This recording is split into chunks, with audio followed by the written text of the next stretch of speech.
Salam Bapak Ibu, Saudara dan Saudari, sahabat-sahabat garam dunia yang terkasih, dimanapun Anda berada. Saya sangat tertarik ketika membaca dan merenungkan bacaan pertama kita hari ini yang diambil dari surat Rasul Paulus kepada jemaat di Kolose, bab 2 ayat 6 sampai 15. Ketika Rasul Paulus mengingatkan umat yang telah menerima Kristus supaya tetap bersatu, berakar dalam Kristus, dan tetap teguh di dalam iman kepada Allah. Paulus mengatakan begini, "Hendaklah kalian berakar dalam iman dan membangun di atas Dia. Hendaklah kalian bertambah teguh dalam iman yang telah diajarkan kepada kalian.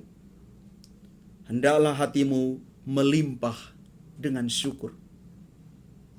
Hati yang terus melimpah, berbuah di dalam syukur. Nada syukur harus menjadi kekuatan di dalam hidup beriman kita. Kita bersyukur untuk begitu banyak berkat yang Tuhan percayakan dan berikan kepada kita semua.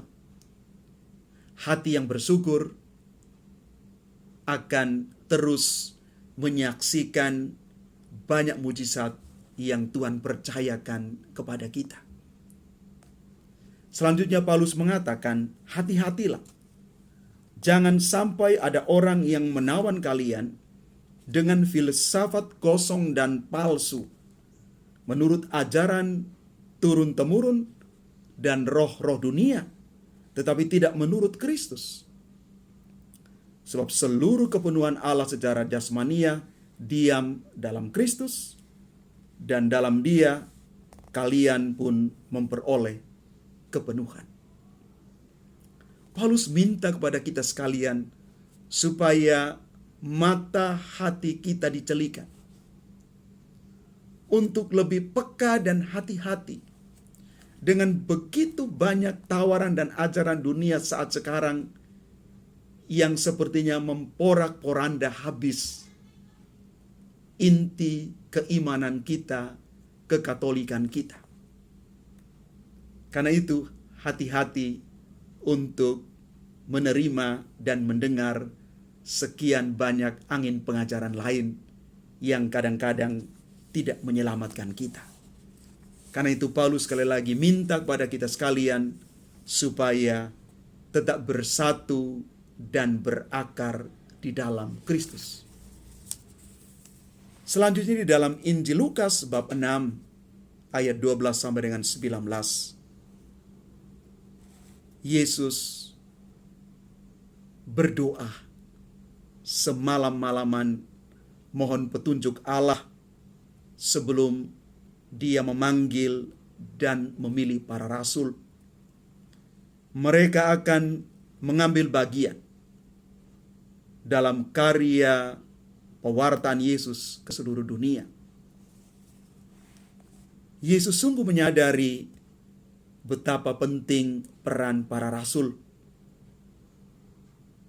Karena itu, Yesus berdoa, minta petunjuk Allah Bapanya, supaya Dia boleh memilih dan menentukan serta pada akhirnya mengutus para rasul ini pergi ke tengah dunia mewartakan Injil, kabar gembira, warta keselamatan.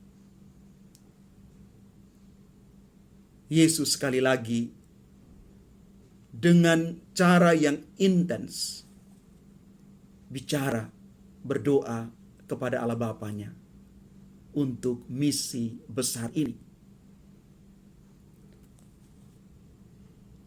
Bapak, Ibu, Saudara, dan Saudari yang terkasih, dalam konteks kita, ketika kita mengambil satu keputusan,